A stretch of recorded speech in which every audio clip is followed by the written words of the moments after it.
간고등어 노르웨이가 드디어 지난번에 잘못을 회개하고 우리 천무를 무려 총 사업비 2조 8천억 원에 달하는 엄청난 규모로 조금 전 막 구매 확정 버튼을 눌렀습니다. 이번 노르웨이 천무 구매 사건은 단지 우리가 또 한 번 무기를 대량으로 수출해서 기쁘다 정도의 뉴스가 아닌 지금 유럽에서 벌어지고 있는 방산과 무장 관련 엄청난 변화와 특히 유럽 중심부를 시작으로 이른바 코리안 벨트가 형성되고 있는 강력한 시대적 흐름을 보여주는 매우 중요한 사건입니다. 다들 알다시피 노르웨이는 지난번 우리에게 실망을 안겨주었습니다. 독일 레오파드 전차와 우리 K2 전차가 최종 후보로 올라와 1대1로 테스트를 진행했는데 그때 우리 K2 흑표가 모든 부문에서 레오파드에 앞섰음에도 불구하고 우리 탱크 사주면 우리는 너희 가스를 사주겠다는 독일의 강력한 가스라이팅을 이겨내지 못하고 결국 독일 전차를 수입하기로 결정한 후 이제 대략 10년 후에나 주문했던 전차를 배송받게 된 상황입니다. 그때 노르웨이도 내심 그놈의 가스 때문에 더 좋은 전차인 K2를 놓치게 된 것이 너무 속이 상하고 아쉬웠지만 이게 또 저 유럽 동네에서는 그 나토라고 불리는 그쪽 동네 서클의 관계가 굉장히 중요하기 때문에 어쩔 수가 없는 일이었습니다. 하지만 이번에는 그랬던 우리 강고등어가 각성을 하며 아무리 가스가 중요해도 나라를 지키는 무기에 있어서 최고의 성능을 포기하고 관계를 선택할 수는 없다는 매우 현명한 판단을 내리게 되면서 드디어 우리 천무를 그것도 지난번처럼 막 요란하게 다른 무기랑 테스트하는 그런 일도 없이 그냥 한 방에 구매를 결정해 버렸습니다. 유일하게 우리 천무와 경쟁 관계에 있었던 무기가 지금까지는 전 세계 최고라고 여겨졌던 미국 무기 바로 하이마스인데 이 무기는 유럽 쪽에서는 너무 유명하고 많이 퍼져 있어 이제는 그냥 유럽 하이마트에 가서도 구매할 수 있을 정도로 거의 가전 수준의 필수품이 되어버린 베스트셀러이지만 우리 천무가 등장하면서 최근 들어 거의 빛의 속도로 시장 장악력을 잃어가고 있는 가장 대표적인 무기입니다. 참고로 우리 남자분들은 다들 자기 주민등록번호만큼이나 줄줄 외우고 있을 이 천무의 성능에 대해 짧게 훑어보자면 코드명 K239 하늘을 뒤덮는 무기라는 뜻의 이 천무는 대한민국 포병 무기의 새로운 다크호스이자 역작입니다. 쉽게 말해 트럭 위에 설치된 발사대에서 짧은 시간 동안 다양한 종류의 로켓과 미사일들을 발사하고는 재빠르게 다른 곳으로 이동하고 또 거기 가서도 재장전 후 수십 발의 로켓을 발사하는 것을 반복할 수 있는 이동식 로켓 발사대이자 바퀴 달린 미사일 기지입니다. 천무는 무려 한 번에 12발이나 발사를 할 수가 있는데 문제는 그 로켓의 사정거리가 최대 500km나 된다는 점이고 130mm짜리 구형 재고 로켓들도 사용할 수 있고 또 230mm짜리 정밀 유도 로켓도 발사할 수 있는 데다 심지어 600mm짜리 아주 굵고 단단한 전술 지대지 벙커 버스터 특수 로켓까지 모두 발사할 수 있는 정말 전천후 발사대입니다. 그래서 이걸 미국의 하이마스하고 비교를 해보자면 하이마스는 한 번에 최대 6발 발사하는 게 한계입니다. 그냥 벌써 여기서부터 우리 천무하고는 화력에 있어 2배 차이가 확 나버리는데 여기에 더해 곱게 자란 하이마스는 또 편식도 심해서 아무거나 잘 먹고 무슨 로켓이든 알아서 다 쏴주는 우리 천무에 비해서 그걸 운용하는 게 너무도 까다롭습니다. 따라서 이미 예전부터 가지고 있던 수많은 로켓을 가지고 있는 유럽의 많은 국가들은 당연히 자기들 재고 로켓까지 모두 쓸 수 있는 우리 천무의 등장이 너무도 반갑고 또 가격 또한 가성비의 천국에서 만든 한국 무기답게 약 80억 원에 달하는 하이마스에 비해 50억 원으로 크게 저렴한 데다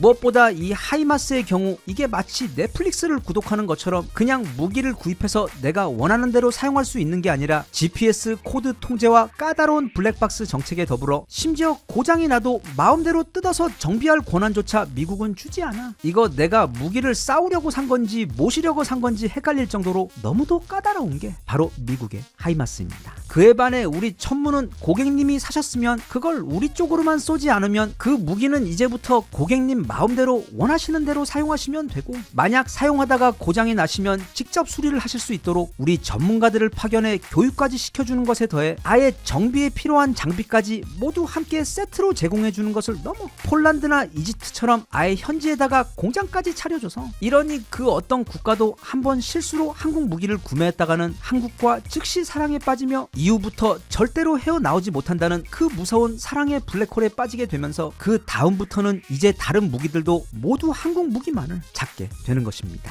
아무튼 바로 이런 점들 때문에 이번에 노르웨이가 하이마스 대신 우리 천무를 계약한 것인데 왜냐하면 이제는 미국 무기를 함부로 구입했다가 갑자기 갑자기 또 미국에서 이런저런 이유를 들어가며 무기 사용을 제한시키거나 또는 하이마스에 사용되는 로켓들의 수출을 금지하는 등 더 이상 안정적으로 미국 무기를 사용할 수 없게 된 것이 그 이유인데, 또 거기에 더해 지난번 가스라이팅을 통해 노르웨이에게 레오파드 전차를 강매했던 독일의 경우, 일단 독일에는 우리 천무에 대항할 만한 고성능 로켓 발사대 무기가 아예 없는 데다 무엇보다 최근 몇 달간 우리 트럼프 아저씨가 그린란드를 먹겠다는 억지를 부리는 바람에 지금 유럽 나토 국가들은 미국과의 관계도 급속히 나빠졌지만, 그렇다고 또 자기들끼리의 관계가 더 강화된 것이 아닌 오히려 이제는 아무도 못 믿겠으니 각자 혼자서 살 길을 찾아보자는 그야말로 글로벌 각자 도생의 분위기가 지금 유럽에서 빠르게 퍼져버리면서 이제 노르웨이도 그게 나토든 나초든 더 이상 관계에 얽매이지 않고 그냥 정직하게 가장 강력한 무기와 가장 가성비 좋은 무기, 가장 믿을 수 있고 사후 서비스가 확실한 무기만을 찾게 되어 결국 그 모든 조건에서 언제나 최고의 선택인 바로 우리나라로 급선회를 하게 된 것입니다. 게다가 또 미국의 하이마스는 굉장히 더운 아프리카나 중동에서나 또는 노르웨이처럼 엄청나게 추운 북유럽에서는 제 성능을 다 발휘하지 못하는데, 북유럽에서도 가장 춥지만 우리 철원의 겨울보다는 살짝 더운 곳인 노르웨이의 경우 이미 우리 K9을 진작에 수입해 그걸 너무 만족하며 사용해온 경험이 있기 때문에 그 부분 역시 이번에 우리 천무가 하이마스를 압살하며 최종 선택된 커다란 이유입니다. 그래서 우리나라의 방산청에 해당하는 노르웨이 국방물자청에서는 최근 인터뷰를 통해 대한민국의 천무는 노르웨이에게 필요한 모든 조건을 충족시킨 유일한 후보라는 발언을 통해 사실 이런저런 관계나 인맥 또는 뒷거래 등 그런 것들을 모두 걷어내고 오직 무기의 성능과 신뢰도만 두고 본다면 전 세계에서 우리 대한민국의 무기만큼 모든 조건을 다 완벽하게 충족시키는 국가는 없다는 저명한 사실을 확인해준 바 있습니다. 끝으로 이번 노르웨이 천무 수출권으로 이제 유럽에서 어떤 눈에 띄는 커다란 변화가 보이기 시작하는데, 그게 바로 유럽 중심부를 걸쳐 커지고 있는 바로 한국 무기의 확장이 코리안 벨트입니다. 불과 10년 전만 하더라도 유럽은 그 나토의 벽에 막혀 우리나라 무기들이 뚫을 수가 없는 그들만의 세상이었는데, 폴란드의 초대형 수출이 성사되면서 커다란 점이 생겼고 이후 에스토니아, 루마니아, 핀란드 그리고 노르웨이 등 이제는 점점 더 그 점이 많아지면서 어떤 벨트가 형성이 되더니 그게 점차 더 굵어지면서 많은 점들로 연결되며 이른바 코리안 벨트라는 게 지금 유럽의 중심에 형성되고 있는 그런 상황입니다. 세상 이치가 그렇듯 점이 많아지면 그 점들이 서로 연결되게 되고 또 그러한 선들이 더 많아지고 서로 연결되다 보면 그게 또 커다란 면이 되듯이 이제 고작 시작일 뿐인 우리나라 무기들의 유럽 정복이 조만간 본격적으로 힘을 내게 되면 얼마 지나지 않아 유럽에서 가장 많이 팔리는 무기이자 또 유럽의 국가들이 자국을 무장하기 위해 가장 많이 운용하고 있는 무기들이 바로 우리나라 무기가 되는 날이 조만간 현실로 찾아올 것 같습니다. 과거의 실수를 빨리 회개하고 현명한 판단을 내린 이번 노르웨이의 천무 수입 결정을 크게 칭찬하며 오늘 저녁에는 마트에 가서 맛있고 몸에 좋은 노르웨이산 고등어 한 마리를 사다가 맛있게 구워 먹어야겠습니다.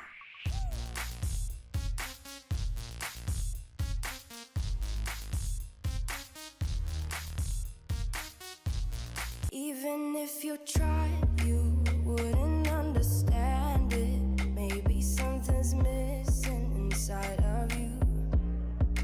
Just a bit of sugar to that horrid bitter. Maybe you taste different.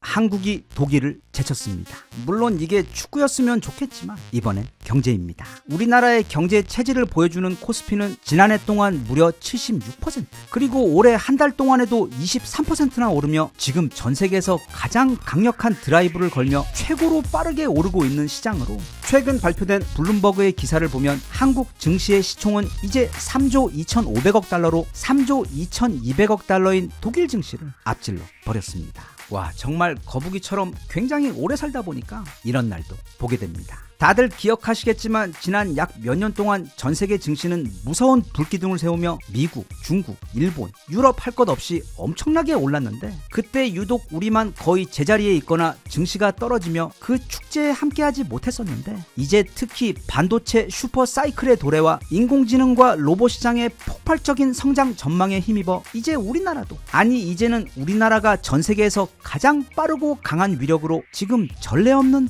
폭발적인 성장을 경험하고 있습니다. 그리고 그 중에서도 사실 이제는 우리가 일본의 무슨 산업이나 또는 일본의 군사력 아니면 일본의 그게 뭐든 이겼다는 소식이 나온들 거의 아무런 감흥도 관심도 없을 정도로 단순히 경제력이나 군사력뿐만 아니라 그냥 나라의 운 자체가 이제 일본은 관심 밖이 되어버린 상황이지만, 그리고 지금 그 나라 돌아가는 상태 보면 아마 앞으로도 그 격차는 엄청난 크기로 벌어질 것 같아 최근 혼자 조용히 아주 만족스럽게 느끼고 있지만, 이 독일의 경우 그런 일본과는 다르게 아주 기본기부터 너무도 탄탄한 국가로 산업부터 방산 그리고 정치까지 모든 분야에서 마치 나라 전체를 포르쉐로 만든 것처럼 약점이 없는 완벽한 강대국인데, 그런 대단한 독일을 이겼다는 건 정말 우리 국민들로서는 자부심을 가져도 되는 커다란 사건입니다. 그런데 사실 이번에 우리의 증시가 앞지르기는 했지만 우리가 독일을 여러 분야에서 앞지르고 있다는 소식은 이미 적지 않게 들려오고 있었습니다. 예를 들면 독일하면 떠오르는 게 물론 자동차 산업이겠지만 그보다는 더 오래된 게 바로 무기인데, 독일 무기들은 오히려 세계 최강 미국 무기보다도 그 품질이 더 좋을 정도로 거의 완벽에 가까운 작품들입니다.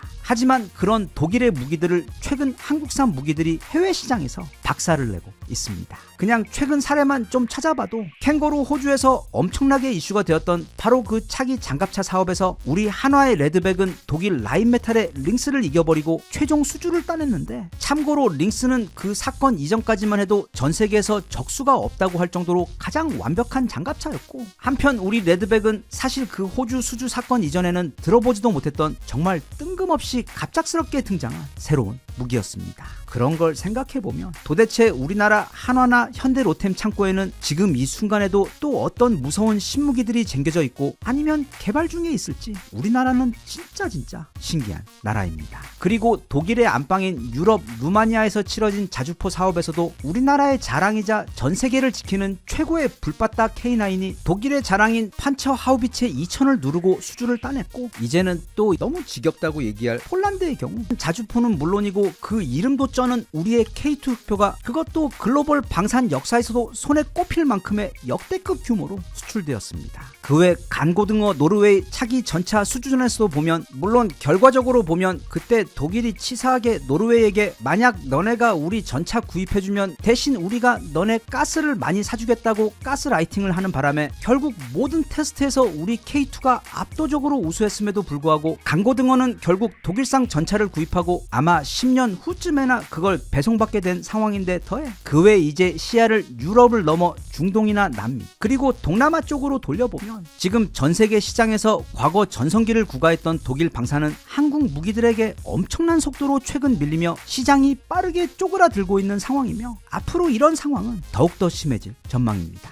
게다가 산업계에서도 마찬가지입니다. 불과 얼마 전까지만 해도 전 세계 최고의 자동차 회사인 폭스바겐과 우리 현대자동차는 서로 겸상도 하지 못할 정도로 그 실력과 시장 장악력에 있어 차이가 나던 회사들이었습니다. 그런데 대략 20년 정도를 그 아싸 현대가 이를 악물고 실력을 키우다 보니 이제는 전 세계에서 폭스바겐을 가장 위협하고 있는, 그리고 미국, 유럽, 아시아 할 것 없이 폭스바겐의 시장 점유율을 미친듯이 빼앗고 있는 브랜드가 바로 한국의 현대자동차입니다. 지난 2025년 기준 폭스바겐은 약 898만 대를 판매했고 현대차 그룹은 약 727만 대를 판매해서 폭스바겐은 전 세계 2위, 그리고 현대차 그룹은 세계 3위로 판매량은 폭스바겐이 조금 앞서고 있어 아직 폭스바겐이 더 잘 되고 있는 것처럼 보이지만 그건 착시일 뿐, 실제로 폭스바겐은 지난 1년간 고작 3%가 조금 넘게 성장을 한 반면 현대차는 거의 10%에 가까운 미친 성장률, 이건 업계에서도 목격된 적 없는 폭발적인 성장률을 보여주며, 그것도 폭스바겐의 치명적인 약점으로 불리는 바로 전기차 분야에서 아예 폭스바겐을 압살하며 지금 성장하고 있기 때문에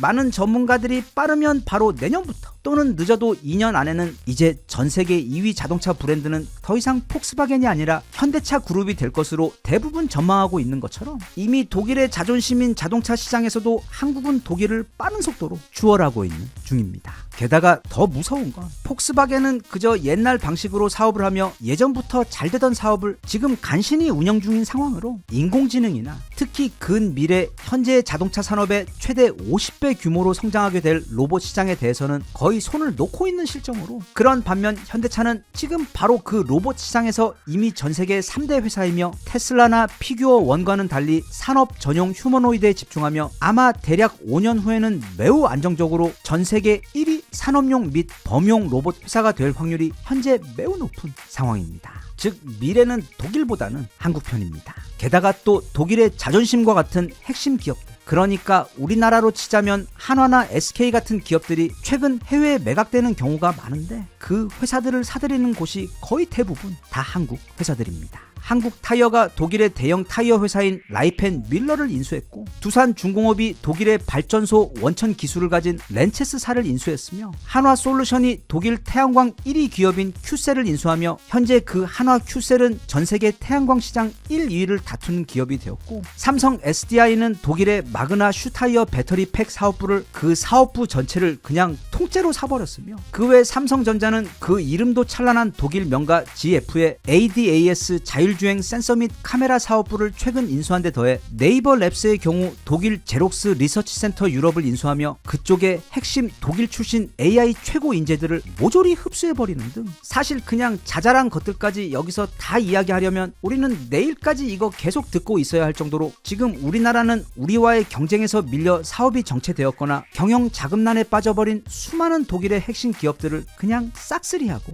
있습니다. 어쩌면 한 10년 후에는 현대차가 폭스바겐을 인수한다는 뉴스를, 그리고 하나와 현대가 라인메탈을 인수한다는 소식을 우리는 듣게 될지도 모릅니다. 독일 기업을 인수하는 건 매우 까다로운 일입니다. 일단 원래 독일 기업들은 대부분 정말 잘 나가기 때문에 다른 곳에서 그 회사들을 인수할 일도 없는 것에 더해 무엇보다 독일인들은 자존심이 강하고 특히 자국 산업이나 자국 기술에 대해서는 거의 종교적인 자부심을 가지고 있어 그게 외국 회사, 그것도 저기 동양 끝쪽에 있는 작은 나라인 대한민국의 회사들이 자신들의 회사를 인수한다고 하면 특히 노조들의 반대 때문에 인수나 합병이 매우 어려운 것으로 알려져 있습니다. 하지만 이제는 특정 산업에 있어 독일과 한국 기업들 사이 그 실력이나 시장 장악력의 격차가 너무 커져버렸고, 또 무엇보다 지금 우리나라 대한민국의 위상은 예전에 그 독일, 미국 빵셔틀하던 그때 수준이 아닌 학교 짱은 물론이고 이제는 공부, 싸움, 운동, 음주가무 등 모든 분야에서 전국구 짱이 되어버린 너무도 강력하고 무서운 국가가 되어버린 그런 상황이어서 최근에는 오히려 중국이나 미국에게 팔리기보다는 서로 더 한국 회사에게 인수되기를 원한다는 분위기도 있을 정도로 아마 앞으로도 한국의 독일 핵심 산업 인수는 꾸준하게 계속될 것으로 보입니다. 세상이 정말 빠르게 변하고 있습니다. 그리고 우리나라는 그 빠르게 변하는 세상의 중심에서 다른 어떤 국가보다도 가장 빠르게 변화하고 성장하면서 시대의 변화를 주도하고 있고, 또 우리가 독일의 무기와 산업을 앞지르는 등 대략 20년 전만 해도 정말 꿈에서도 상상조차 할 수 없었던 설레이는 새로운 시대가 우리 앞에 빠르게 펼쳐지고 있습니다. 지금이 정점이 아닌 그저 시작일 뿐이라고 생각하고 앞으로도 절대 그 노력의 고삐를 놓지 않아 요즘 매일 꿈꾸고 있는 바로 그 5년 후인 2030년에는 우리나라가 전 세계 자동차 시장에서도 1위, 반도체와 로봇 시장에서도 1위, 방산 시장에서도 1위를 하고, 무엇보다 가장 중요하게 이제는 출산율과 국민 행복도와 만족도에 있어서도 전 세계 1위를 하는 그런 꿈의 나라가 되었으면 좋겠습니다.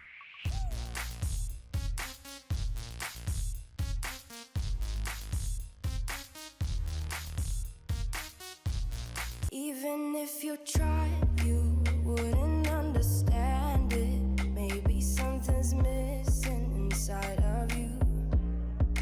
Just a bit of sugar to that horrid bitter. Maybe you taste different.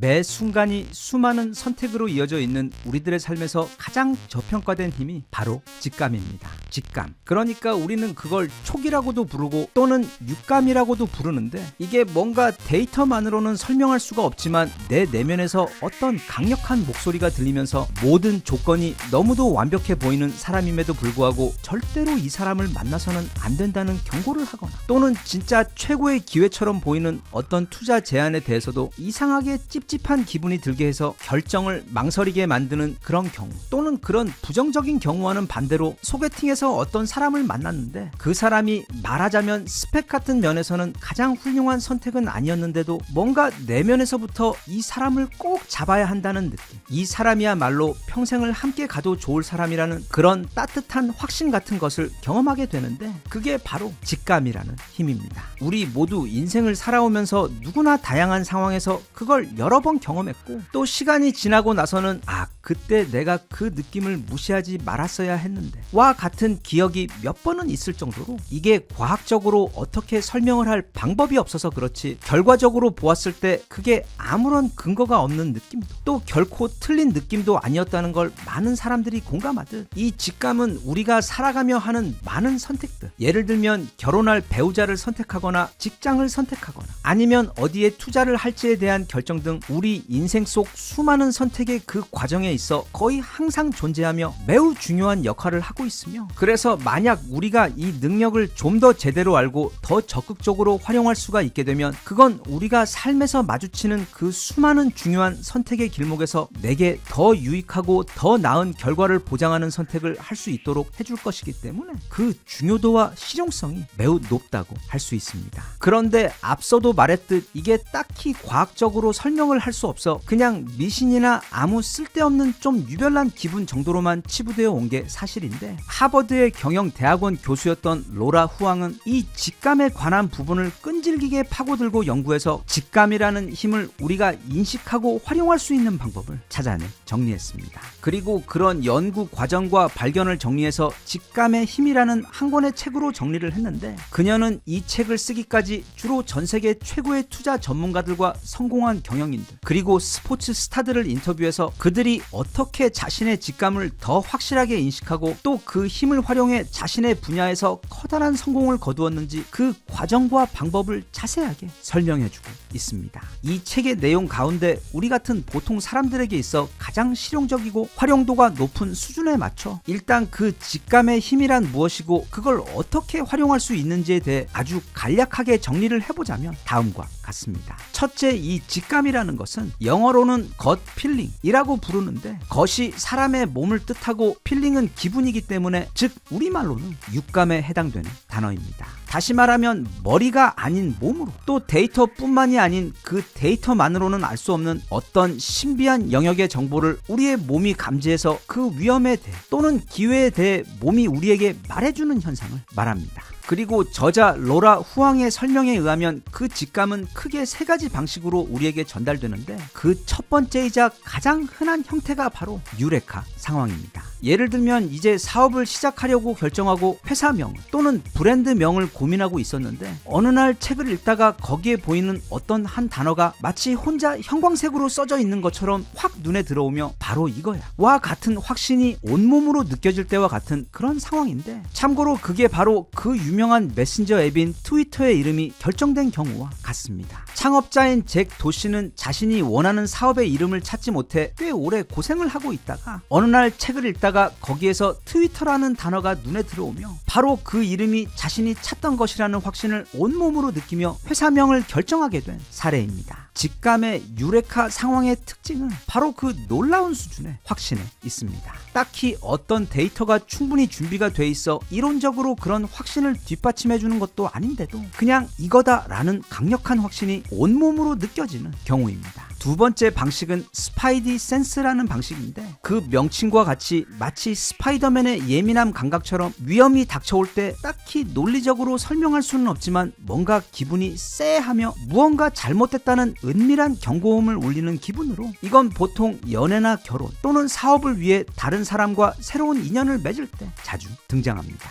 그리고 마지막은 바로 졸트의 방식인데, 졸트는 깜짝 놀라며 정신이 번쩍 난다는 뜻입니다. 그래서 이것 역시 딱히 어떤 논리나 데이터로는 설명이 어렵지만 분명 엄청나게 강렬한 느낌이 내 몸에서 느껴지며 즉각적인 행동을 하도록 촉구하는 그런 신호로, 확신은 아니지만 대신 어떤 방향성에 대해 느끼게 되며 우리를 즉시 움직이도록 만드는 강력한 동력이 됩니다. 의외로 아주 많은 수의 유명인들, 특히 그 중에는 세계 최고의 투자자들이나 사업가들, 심지어 과학자들이 바로 이 직감의 힘을 자신의 일에 적극적으로 활용하는데, 그 중에서도 전설적 투자자인 조지 소로스는 나는 이성보다도 더 내 동물적 감각에 의존한다라는 표현으로 직감의 힘을 대신 말한 바 있고, 아마존의 제프 베조스 또한 내 인생과 사업에서 내린 최고의 결정들은 거의 모두 다 분석이 아닌 직감으로 내렸다 라고 말한 바 있으며, 설명이 필요 없는 금세기 최고의 천재 중 한 명인 스티브 잡스는 다른 어떤 사람들보다도 데이터에 의존하기보단 자신의 감을 거의 종교 수준으로 믿으며 새로운 사업들을 시작한 것으로 유명하며, 끝으로 아인슈타인 역시 우리 인간에게 정말로 중요한 것은 바로 직감이며, 직감은 신성한 신의 선물인 반면 이성은 마음의 하인인데, 지금 우리 사회는 그 하인을 추종하고 신의 선물을 잊어버린 그런 사회가 되었다라고 말한 바 있을 정도로 이들 모두 직감의 힘을 알았고 활용했습니다. 그럼 궁금합니다. 어떻게 하면 우리들도 이 직감의 힘을 더 잘 활용해서 우리의 삶과 사업 그리고 인간관계에서 도움을 받을 수가 있는지. 그 방법에 대해 저자 로라 후앙은 일단 주변의 노이즈를 줄여야 한다고 강조합니다. 왜냐하면 이 직감이라는 것은 큰 훈련이 없어도 인간이면 누구나 가지고 있는 일종의 초능력인데, 대신 그 내면의 목소리가 너무 작기 때문에 우리가 잘 듣지 못한다는 뜻입니다. 우리의 삶은 쉴 새 없이 쏟아지고 있는 각종 뉴스들, 그리고 SNS를 통한 정보의 홍수가 마음을 이미 엄청난 소음으로 가득 채우고 있는데다, 동시에 또 인간관계에서 발생하는 감정 등 수많은 종류의 감정과 자극 또한 마음속에서 일어나며, 안 그래도 시끄러운 우리 마음을 더욱더 시끄럽고 혼란스럽게 만들고 있기 때문에 그녀의 첫 번째 조언은 바로 주변의 소음을 줄여서 우리가 우리의 몸이 들려주는 그 지혜의 속삭임을 더 잘 들을 수 있도록 해주어야 한다는 뜻으로, 물론 그게 말처럼 쉽지는 않겠지만 SNS를 줄이고 가능하다면 요가나 명상 같은 것을 해보며, 또는 저녁에 혼자 동네 주변으로 천천히 산책을 다니며, 그렇게 하루 중 가끔씩이라도 내 주변과 내 마음이 조용해질 수 있는 그런 시간을 만들고, 그때 어떤 특정한 주제에 대해 나의 가장 정직하고 현명한 조언자인 나의 직감이 내게 해주는 조언에 귀를 기울여보는 것입니다.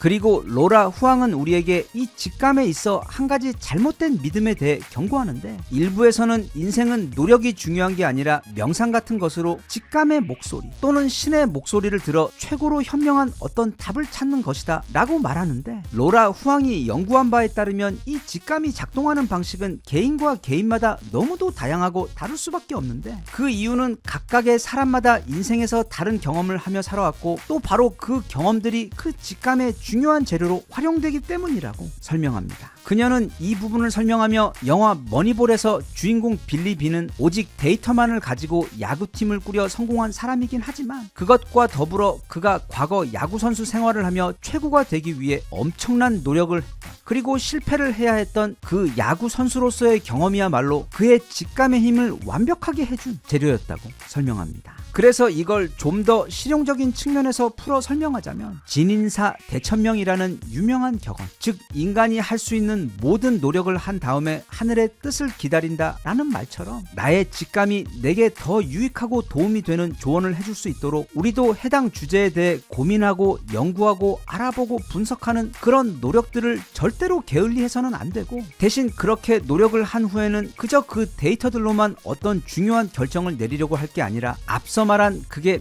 명상이든 산책이든 아니면 아무도 없는 새벽 목욕탕 사우나실에 혼자 조용히 앉아서 그 주제 또는 어려운 결정에 대해 지금 내 몸이 내게 어떤 신호를 보내고 있는지를 최대한 집중해서 느껴보려고 하는 것이 올바른 방법이자 가장 좋은 결과로 이어지는 직감의 활용법이라고 그녀는 강조합니다. 오늘 이 직감의 힘 이야기는 사실 좀 설명하기도 애매한 것에 더해 손에 잡힐 듯 딱 부러지게 다룰 수 있는 그런 주제가 아니라서 이걸 소개하는 설명하는 것도 좀 어려움이 있지만 저자인 로라 후앙 역시 책을 통해 그런 어려움을 크게 호소하고 있는 매우 난해한 주제이긴 한데 그럼에도 불구하고 이 직감의 힘은 분명히 존재하며 또 전 세계 각 분야 크게 성공한 사람들 중 아주 많은 사람들이 그걸 알고 활용하고 있든 아니면 모르면서도 활용하고 있든 간에 그들의 성공과 인생의 중요한 선택의 길목에 있어 이 직감의 힘이 크게 작용하고 있기 때문에 이 인생을 살아가는 데 있어 우리는 혼자가 아니며 우리 안에는 우리가 그 존재를 잘 모르고 있는 너무도 지혜롭고 신비한 힘, 또 우리가 머리나 감각으로는 절대 미리 알 수 없는 미래의 위험들을 미리 감지할 수 있으며 반대로 우리에게 도움이 될 커다란 기회 역시 우리보다 먼저 감지해 그 모든 경고와 조언을 우리에게 알려주는 어떤 마법과도 같은 힘이 우리 안에 존재하고 또 항상 우리에게 속삭이고 있음을 알고 앞으로는 외부의 소음을 좀 줄이고 대신 우리의 귀를 좀 더 내면으로 향하게 하여 그 직감의 속삭임을 우리가 더 잘 듣고 따를 수 있도록 자신을 조금씩 훈련해보면 어떨까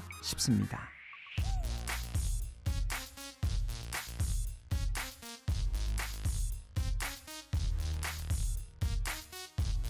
Even if you tried, you wouldn't understand it. Maybe something's missing inside of you.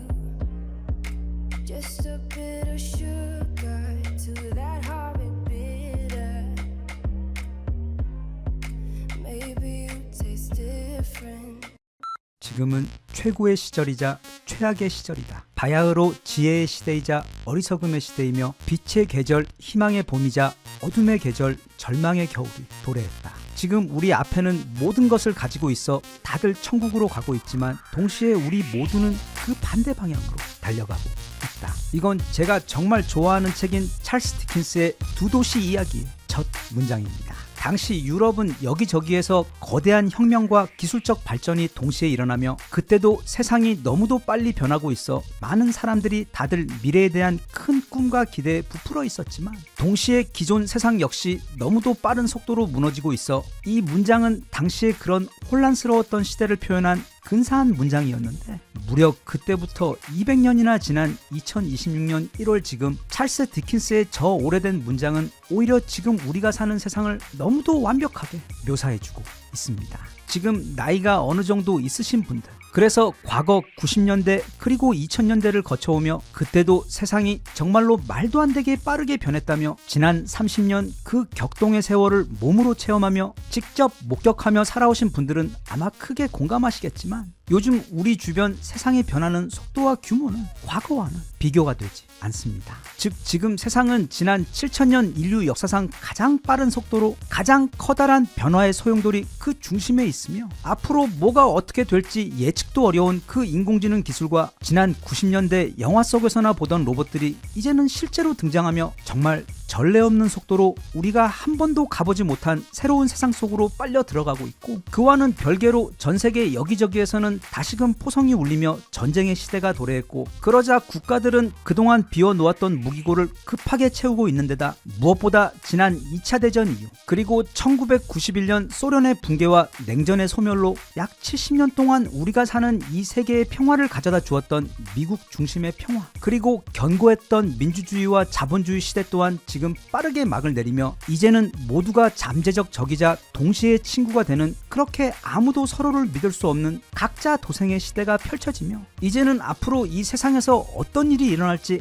아무도 함부로 예측할 수 없는 극도의 혼란의 시대가 시작된 상황 속에 지금 우리는 살아가고 있습니다. 그리고 그 중심에는 바로 엄청난 한 인물이 있는데 이 지구 역사 속 길이 남을 진정한 뭐든 내 맘대로 마이웨이의 위인이자 그래서 되는 것도 없고 안 되는 것도 없으며 새로운 세계 질서의 창조자이자 동시에 무자비한 파괴자인 트럼프 그리고 끝내 그놈의 노벨 평화상을 받지 못해서 지금 너무 열이 받아 마치 내일이 없는 것처럼 폭주하며 전 세계를 대상으로 엄청난 깽판을 치고 있는 미국의 대통령 세상 눈치 따위는 보지 않는 바로 그 트럼프의 멈추지 않는 폭주 덕분에 이제 미국은 아예 대놓고 노골적으로 제국주의로 가고 있고 70년 역사를 가진 유엔 또한 이제는 유명무실해진 마치 힘없는 동네 관리실 수준으로 전락했으며 마찬가지로 미국과 힘을 합해 세계 민주주의를 지켜왔던 유럽의 나토 역시 이제는 그 조직의 중심부가 완전히 무너져 현재 그린란드를 가운데 두고 서로 군대를 파견하며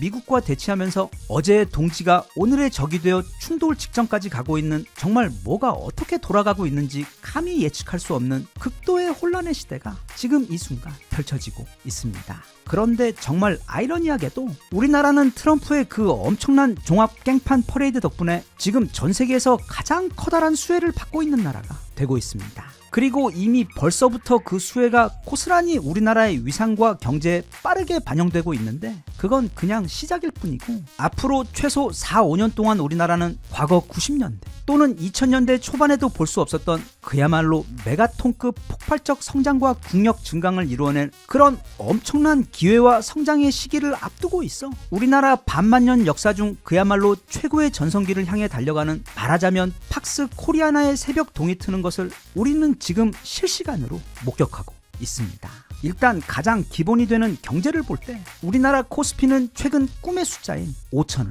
찍었습니다. 게다가 지난 3,000선부터 오늘날 이 5천까지 올라오는 그 속도는 현재 전 세계 모든 시장 중 압도적으로 가장 빠른 성장 속도입니다. 우리는 지난 2025년 하반기 이후 현재까지 약 6개월 동안 무려 75%라는 미친 수준의 경제 성장을 이어왔고, 또 그 모멘텀이 아직도 더욱더 커져가고 있는 상황으로 맥커리와 JP 모건에서는 이 현상에 대해 최근 분석 칼럼을 내면서 이건 그저 시작일 뿐 한국은 조만간 코스피 6천 시대도 가능하다는 전망을 내놓는 등 정말 오래 기다려왔던 우리 대한민국의 폭발적 도약은 지금 고작 그 시작 단계에 있을 뿐입니다. 이걸 좀 더 구체적으로 보면 지금 전 세계적으로 모든 자본과 기술들이 빨려 들어가고 있는 인공지능과 로보틱스 산업에 있어 가장 필요한 게 바로 반도체와 배터리입니다. 그리고 우리나라는 이 반도체와 배터리 생산과 기술에 있어 그냥 압도적 전세계 1위 국가로, 제 아무리 중국산 반도체와 배터리들이 그 싼 값과 대가리수를 무기로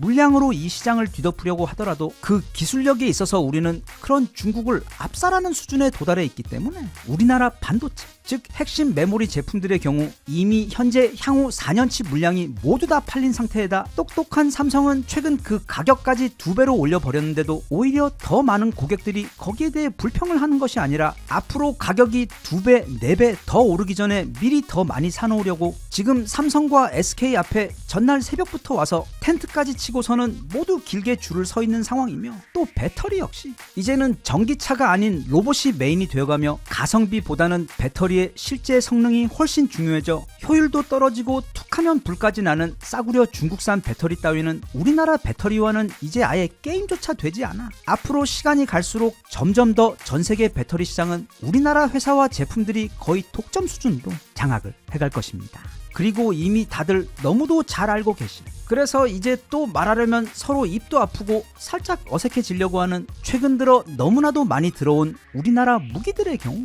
정말 이번 설에 미국 백악관에 홍삼이라도 한 박스 좀 보내야 할지 고민이 될 정도로 지금 트럼프 덕에 펼쳐지고 있는 막장 각자 도생의 시대 덕분에 전 세계에서 가장 커다란 수혜를 입고 있는 분야입니다. 즉 트럼프의 묵인 아닌 묵인 아래 러시아는 유럽과 계속 대치하고 있고, 이란 등 중동의 국가들도 내부로부터 빠르게 무너지고 있는 데다 마찬가지로 트럼프의 묵인하에 이스라엘은 또 그런 혼란 속에서 주변 중동 국가들에 대해 더 강력하게 압박해서 지역의 패권을 주려고 하는 상황에서, 물론 또 그쪽에 있는 거물 중동 주유소 사장님들도 가만히가 아니기 때문에 지금 사우디, UAE, 카타르, 이집트, 모로코 할 것 없이 막 20년치 무기들을 한꺼번에 쇼핑하며 정말 미친듯이 모두가 재무장을 시작한 상황으로, 그런 상황이 지금 유럽의 모든 국가들과 중동의 모든 국가들, 그리고 남미 국가들과 북미 캐나다 외 동남아시아 국가들 포함 지금 전 세계가 있는 돈 없는 돈 애들 학원비까지 다 끌어다가 거의 70년 만에 처음으로 가장 커다란 무기 쇼핑을 하고 있는 일종의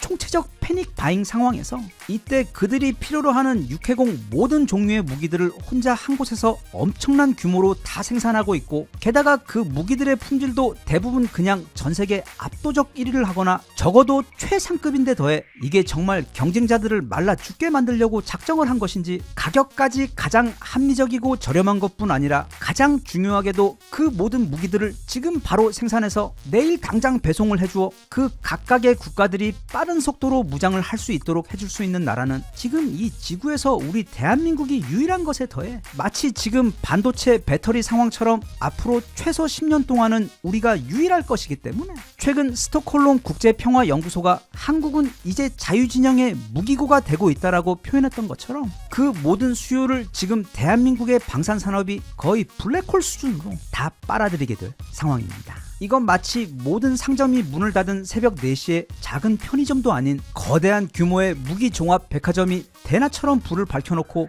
유일하게 혼자 가게를 열어놓고 50% 세일을 하고 있는 것처럼 이미 엄청나게 보이는 지금 우리 방산 수출의 기적은 그저 시작일 뿐 우리나라의 방산 산업은 앞으로 최소 5년간은 거의 수직 상승 수준으로 폭발 성장하게 될 것이고 또 그렇게 들어오게 되는 막대한 수익은 다시 또 새로운 무기의 개발과 개량에 재투입되어 아마 대략 5년 후 우리나라는 이제 미국도 넘어서는 세계 최강의 파괴력과 정밀함을 가진 괴물 무기들이 가득한 진정한 최첨단 군사 최강대국이 되어 있을 확률이 높습니다. 그래서 이미 우리 국가 사이즈에 비해서 이건 정말 말도 안 되는 세계 5위 국방력에 대해서 일부 해외 언론들에서는 벌써부터 조만간 한국이 세계 4위 군사 강대국이 될 것이라는 기사들을 내놓고 있는데 개인적으로 볼 때 그건 매우 보수적인 전망이고 지금부터 그 5년 사이 우리 앞에 있는 미국이나 러시아 또는 중국에게 어떤 치명적인 문제가 생긴다면 그때 우리나라는 순식간에 전 세계 국방력 세계 4위가 아니라 3위 또는 2위까지도 정말 단번에 올라설 수 있을 것이라고 생각됩니다.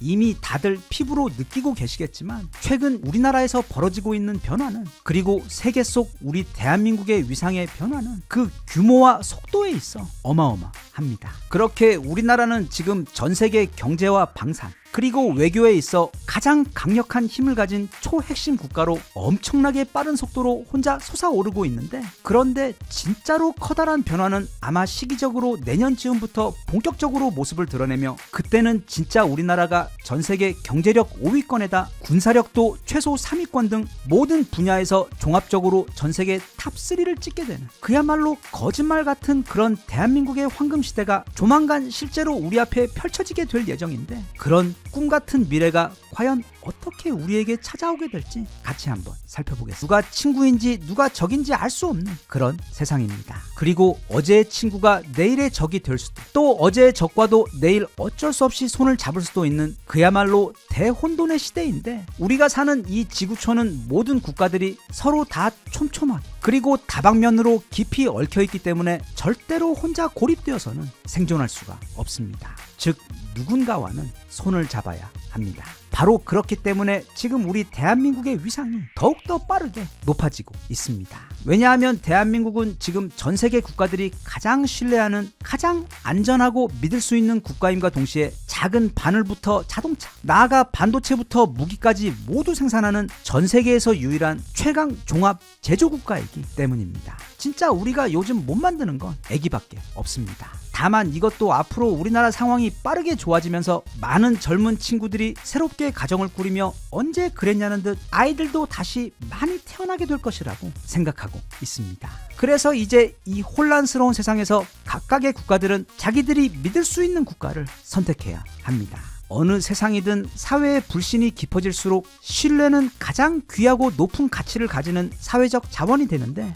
문제는 이 신뢰라는 건 단기간 내에 빠르게 만들어낼 수도 아니면 많은 돈을 쏟아붓는다고 얻을 수 있는 것도 아니며 또는 그 나라의 군사력이 강하거나 경제 규모가 크다고 해서 생길 수도 있는 것이 아닌 그저 오랜 기간 그 나라 국민들과 기업들이 보여준 일관된 모습으로만 아주 천천히 축적될 수 있는 어쩌면 가장 어려운 자원인데 여기서 신뢰라는 건 두 가지 측면을 가지고 있습니다. 첫째는 그 상대가 최고의 능력을 가지고 있다는 믿음. 둘째는 그 상대가 내 뒤통수를 치지 않을 것이라는 믿음. 예를 들어 오늘날 미국의 경우 세계 최대 시장과 최강의 군사력을 가지고 있다는 건 모두가 다 알고 있고 그 부분은 모두가 다 신뢰합니다. 하지만 그런 미국이 약속을 지키고 나에게 언제나 변함없이 공정하게 대해줄 것이라는 부분에 대해서는 이제는 아무도 신뢰할 수 없게 되었습니다. 그리고 중국의 경우 매우 강력한 힘을 가진 강대국이긴 하지만 앞서 본 그 두 가지 종류 신뢰 모두에서 아예 자국민들이 가장 기본이 되는 아이들 분유조차 마음 놓고 사 먹을 수 없는 그런 전 세계 불신 분야에 있어서는 이미 지구에서 예전부터 탑을 찍고 있는 챔피언이기 때문에 아예 언급할 필요가 없어. 즉 나라의 규모나 힘은 그 신뢰의 척도와 비례하지 않습니다. 그런데 전 세계에서 정말 유일하게도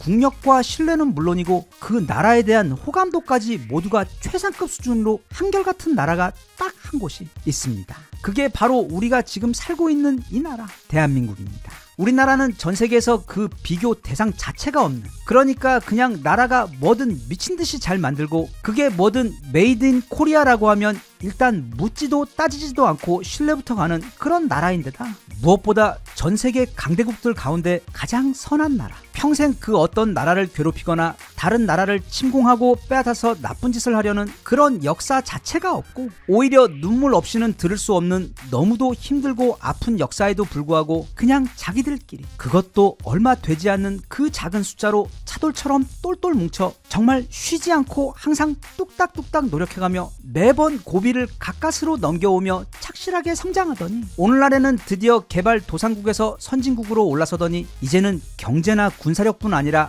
아예 문화력에 있어서도 전 세계에서 가장 인기가 많은 일종의 지구촌 카리나 국가가 되어버린 상황에서 이제는 아예 전 세계 최강대국으로 올라서려는 그런 교과서적인 모범적인 역사를 가진 국가이자 지금의 그 위상과 힘을 보면 너무도 부러우면서도 한편 그들이 걸어온 그 험난한 길을 돌아보면 너무도 애잔하고 눈물이 날 정도로 짠한 바로 그런 국가이기 때문에 그런 모습을 쭉 지켜봐왔던 우리 주변국들은 대한민국을 가장 신뢰할 수밖에 없고 또 남미와 아프리카 그리고 동남아 등 우리보다 아직 느리게 발전하고 있는 국가들에게는 우리도 앞으로 열심히 하면 언젠가 저 대한민국처럼 될 수도 있다라는 살아있는 희망의 상징처럼 되어버린 그런 국가이기 때문에 즉 어떤 게 정답인지 모를 때 저 나라 대한민국 한 곳하고만 잘 지내면 그때는 모든 생필품은 물론이고 반도체에서 무기까지 모든 걸 한 번에 다 해결할 수 있는 유일한 국가인데다 그런 실용적인 이유 외에도 그 국가와 그 나라의 문화 자체도 너무도 매력적인 나라이기 때문에 앞으로 트럼프 때문에 이 세상이 더욱 혼란스럽고 어지러워질수록 그 혼란 속에서 유일하게 변하지 않을 신뢰의 국가가 바로 우리 코리아이기 때문에 그런 강력한 사회적 자원을 넘치도록 갖추고 있는 우리나라의 가치는 앞으로 더욱더 빛을 발할 수밖에 없습니다. 앞으로 최소 5년간 지금 이 혼란스러운 세상이 어느 정도 재편되어 새로운 세상으로 정리가 되어 있을 때까지는 우리나라는 말 그대로 수직 상승하며 이 지구촌 가장 높은 곳까지 올라가게 될 것입니다. 이건 희망이나 단순한 바람이 아니라 거의 수학적 정확도를 가진 매우 안정적인 예측으로 게다가 우리는 그 과정에서 다른 강대국들처럼 누구를 짓밟고 빼앗고 하는 것이 아닌 오히려 남들을 도와주고 그들이 어려움을 극복하고 성장하는 데 결정적인 힘이 되어주며 지금보다도 훨씬 더 큰 신뢰를 전 세계 국가들로부터 받게 되며 힘과 능력 그리고 신뢰까지 모든 걸 갖춘 전 세계 최강대국이 되어 있을 것이라고 혼자 그렇게 믿고 있습니다. 그런데 그것 역시 고작 시작일 뿐 우리에게 남아있는 그 마지막 궁극의 슈퍼 최강 부스트 바로 통일까지 이루어지게 되면 그때는 우리나라가 정말 모든 걸 다 가진 나라 우리 당군 할아버지의 빅픽처가 마침내 5천년 만에 그 실체를 드러내게 되는 현실 즉 그때는 우리가 얼마나 강력한 국가가 되어 있을지 현재로서는 감히 아무도 예측할 수가 없을 정도인데 앞으로 이어질 이 혼란스러운 시기 동안 그 혼돈 속 커다란 기회를 지혜롭게 잘 활용해서 5년 후 새롭게 재편된 세상에서는 지금과는 몰라볼 정도로 성장하고 강력하고 풍요로워진 그 새로운 대한민국에서 우리 모두 만날 수 있기를 바랍니다.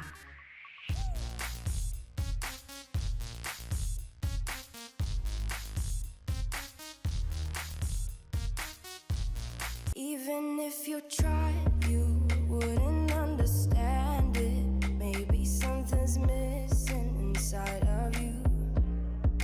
Just a bit of sugar to that horrid bitter. Maybe you taste different. 바로 얼마 전인 무려 올해 2026년 1월부터 갑자기 그 실체와 이름이 거론되기 시작한 진짜 엄청나게 살벌한 미사일이 하나 있습니다. 그러니까 정말 깜찍하게도 우리 군이 지난 20년 동안이나 주변에 있는 러시아나 중국, 일본은 물론이고 심지어 그동안 미국에게까지 비밀로 해가며 몰래 개발해온 비밀 무기인데, 문제는 이게 러시아나 중국의 초음속 미사일보다도 더 성능이 뛰어나서 적 구축함은 물론 항공모함까지도 한 방에 박살낼 수 있는 무려 마하 3짜리 초음속 슈퍼 대함 미사일이 최근 갑자기 공개가 되어버린 것인데, 그래서 지금 그 미사일 때문에 우리 주변국들의 심기가, 그 중에서도 특히 중국의 심기가 지금 몹시 좋지 않은 상황입니다. 이 끝내주는 비밀 미사일의 정식 명칭은 바로 해성5입니다. 우리 구축함이나 잠수함에서 발사되는 해상 타격용 미사일인데, 시속 마 3 이상의 속도로 수면 위에 낮게 깔려 날아가 타격을 하기 때문에 전 세계 최고의 해군 탐지 기술을 가진 미 해군이 아니라 미군 할아버지가 온다고 해도 마 3 속도로 날아오는 우리 해성5를 탐지할 방법이 없고, 또 어찌어찌 뒤늦게 레이더가 그걸 탐지한다고 하더라도 이미 탐지 후 수십 초 후에는 미사일이 선체를 타격하게 되기 때문에 현재 기술로서는 사실상 방어가 불가능한 죽음의 미사일입니다. 우리나라는 정말 특이하게도 항상 다른 나라들과는 반대로 예전부터 자꾸 힘없고 싸움 못하는 것처럼 맨날 미사일 성능 낮춰서 발표하고, 탄약과 포탄 보유량도 다 알면서 우리는 그 정확한 보유량을 모른다며 숨기려고 하고, 또 잠수함이나 구축함 크기도 실제보다 최대한 작게 발표를 하고, 그리고 현무5처럼 뒤로는 미국도 부러워할 만한 신무기들을 잔뜩 개발해 놓고도 그걸 절대로 공개하지 않고 꽁꽁 숨겨두는 것이 우리나라 군이 가진 아주 유명한 특징들인데, 이 해성5 초음속 대함 미사일 역시 원래는 전혀 공개할 계획이 없다가 최근 깜짝, 그러니까 일종의 실수 아닌 실수로 강제 공개가 되어버린 그런 케이스입니다. 저 포함 그때 그걸 눈치챈 사람들이 사실 거의 없었지만, 원래 이 해성5가 최초로 공개가 된 것이 바로 작년 10월입니다. 우리 해군의 최신 잠수함인 장영실함 진수식 때, 그때 그 잠수함 앞에 아주 많은 종류의 어뢰들과 미사일들이 전시가 되어 있었는데, 그때 대부분의 무기들은 이렇게 앞에 친절하게 설명까지 제공되며 전시가 되어 있던 반면, 한쪽에는 아무런 설명조차 없는 매우 의심스러운 무기들이 도열해 있었습니다. 그중 여기 좌측에 있는 엄청나게 커다란 미사일이 바로 해성5 대함 미사일입니다. 이때도 언론들을 향해서는 물론이고 우리 군에서는 그 어떤 설명도 제공되지 않았습니다. 그냥 자기들끼리 조용히 자랑하고 있는 겁니다. 그런데 이 행사 이후 좀 내공이 있는 밀리터리아 매니아 분들이 저거 러시아의 야혼트와 비슷한데 저거 뭐지? 와 같은 글들이 올라오기 시작했고, 또 그즈음 이제 해외에서도 슬슬 우리의 이 해성5 미사일에 대한 정보가 언급되며 공개되기 시작하자, 이제 더 이상은 숨길 수 없다고 판단했는지 바로 올해 초인 2026년 1월부터 이제 슬슬 우리 군에서도 이 해성5의 존재에 대해서 인정을 하기 시작한 것입니다. 그리고 또 바로 작년 말 캐나다에서 우리나라 잠수함 계약하기 위해 실사단을 파견했을 때, 그때 우리 군에서 그 캐나다 관계자들에게 미리 얘기를 해주지 않고 현장에서 마치 깜짝 선물을 공개하듯 예고 없이 꺼낸 것이 또 바로 이 해성5 미사일입니다. 그러니까 우리 잠수함들은 이미 전세계 최강의 기술력과 전투력을 가지고 있는 1타급 무기이지만, 이제는 거기에 더해 우리는 그것보다 더 무서운 이런 초음속 대함 미사일을 가지고 있기 때문에 니네가 우리 잠수함 구입하면 이 최신식 대함 미사일도 같이 줄게 와 같은 식으로 세일즈를 하면서 그때 최초로 외부인에게 우리 해성5의 존재가 공개가 되었던 것입니다. 그리고 당연히 이 해성5의 존재 여부는 당시 캐나다 파견단에게 커다란 충격이었고, 그래서 그 방문 이후 원래는 그렇게 크게 가능성이 없었지만, 이후 캐나다는 한국 잠수함을 구입하는 쪽으로 빠르게 방향을 틀어 지금 최대한 이런저런 조건들을 서로 맞추며 어떻게 해서든 우리 잠수함을 구입하려고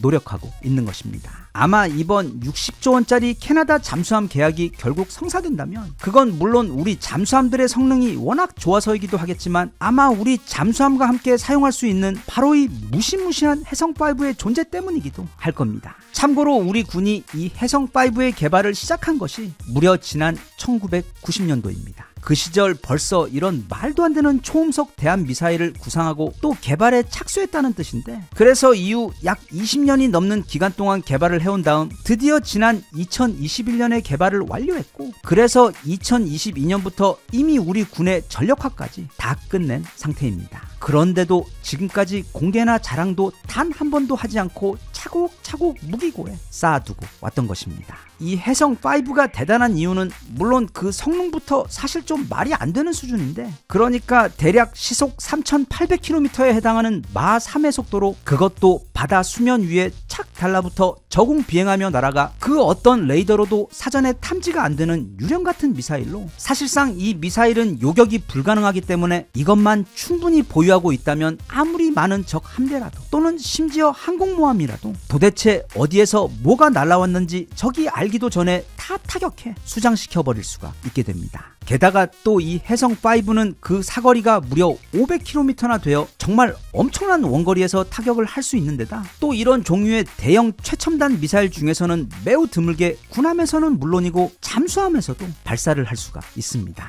그러니까 이제 우리나라 최신식 잠수함들이 이 해성5 미사일 조합으로 동해나 서해 앞바다에 쫙 깔려있게 되면, 그때는 적의 이지스함이든 구축함이든 아니면 항공모함이든 간에 마치 어떤 마법의 결계를 걸어놓은 것처럼 아무도 들어오지 못하게 될 정도가 되고, 또 그래서 이 해성5가 현재 해외에서는 극강의 게임 체인저라고 불리고 있는 것이며, 그리고 지금 그 누구보다 급하게 해군의 몸집을 크게 불리며 또 항공모함까지 이제는 3대나 운영하고 있어 스스로 동북아 최강의 해군이라고 자신하고 있는 바로 중국의 그런 해군 굴기에 대해 거의 얼음물에 가까운 찬물을 끼얹는 것이 바로 이 해성5의 존재입니다. 게다가 또 이 해성5 미사일이 대단한 점이 또 있는데, 그건 바로 이 미사일을 만드는 데 들어가는 모든 핵심 기술들이 다 국산이라는 점입니다. 이건 정말 대단한 겁니다. 우리나라는 K9 자주포나 K2 전차 같은 것이야 그렇다고 쳐도 어떻게 최첨단 잠수함도 그렇고 이제는 스텔스 전투기까지 순수 자국 기술로 만들어버리는 데다, 이렇게 정교한 기술이 필요한 초음속 전략 미사일까지 그 어려운 걸 단지 개발에 성공하는 게 아니라 매번 다 순수 우리 기술로 방법을 찾아내어 어떻게 만들어내는지 정말 매번 보면서도 도대체 이 사람들은 정체가 뭔지 너무도 신기하고 멋있습니다.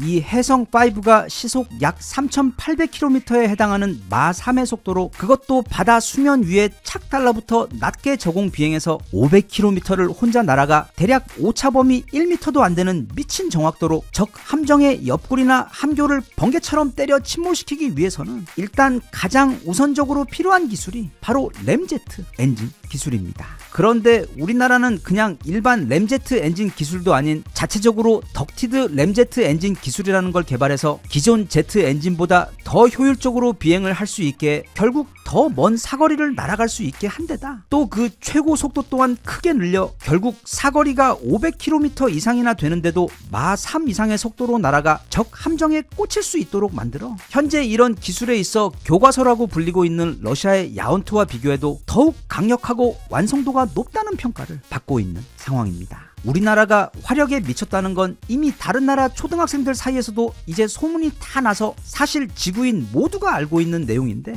그런데 우리나라 군은 그냥 화력에만 미친 게 아니라 바로 기술의 정밀함에 있어서도 그 화력에 대한 집착 이상으로 거의 변태 수준의 위력을 발휘하는 무서운 나라입니다. 다들 이 사진 많이 보셨겠지만 우리 현무 시리즈는 기본적으로 수백 킬로미터 밖에서 날아가서도 이렇게 몇 미터는 고사하고 몇십 센티미터 수준의 오차 범위도 없을 정도로 정말 말도 안 되는 정확도를 발휘하는 것으로 너무도 유명합니다. 이건 사실 원래는 우리 북쪽에 미친 친척들이 자꾸 산속 깊은 곳 갱도 속에다가 포를 숨겨놓고 그러는 바람에 우리는 또 그 해안포들을 날아가 정확하게 박살내야 하기 때문에, 그러니까 거의 홀인원 수준의 정확도로 그 갱도 입구를 완벽하게 타격해야 하기 때문에 개발된 전세계 최고 수준의 정밀 타격 미사일 기술을 우리는 가지고 있기 때문입니다. 그렇다 보니 한국형 사드인 천궁 L3의 경우도 미국과 이스라엘 말고 날아오는 탄도 미사일을 종말 단계 상층부에서 우리처럼 완벽한 정확도로 타격할 수 있는 국가는 이 세상에 없을 정도로 우리나라 미사일들은 다들 그 화력은 물론이고 무엇보다 그 정확도까지 진짜 말도 안 되는 수준에 도달해 있는데, 그렇다 보니까 우리는 그 좋은 미사일을 땅에서처럼 바다에서도 마음껏 사용하기 위해 잠수함 발사 기술인 SLBM 기술까지 독자적으로 개발해버린 그런 나라입니다. 이거 잠수함에서 미사일 발사하는 것 보고는 그거 다른 나라들도 많이 가지고 있는 별로 대단치 않은 기술이라고 생각할 수도 있는데, 참고로 전 세계에서 공식적으로 그 SLBM 기술을 가지고 있는 나라들은 미국, 러시아, 중국, 영국, 프랑스, 그리고 인도 이렇게 6개국으로 이 6개국 모두 다 핵 보유국입니다. 우리나라는 비핵 보유국 중에서는 전 세계에서 최초이자 유일합니다. 게다가 또 내부 공간이 협소했던 도산 안창호함에서 이 어려운 기술을 실현해내기 위해 일명 콜드 런치라는 매우 까다로운 기술을 독자적으로 개발해내서, 즉 중형 사이즈의 커다란 미사일을 먼저 잠수함 밖으로 밀어낸 다음 그 다음 엔진이 점화되어 날아가게 만드는 최신 기술을 적용해 그걸 모두 자기들끼리 독자적으로 개발해 성공시켜버린 그런 사람들입니다.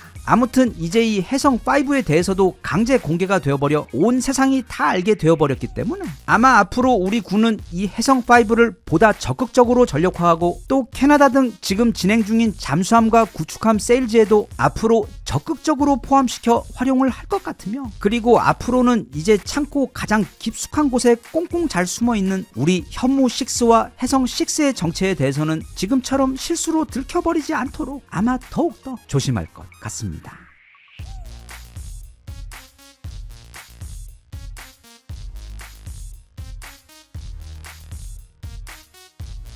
Even if you tried, you wouldn't understand it. Maybe something's missing inside of you.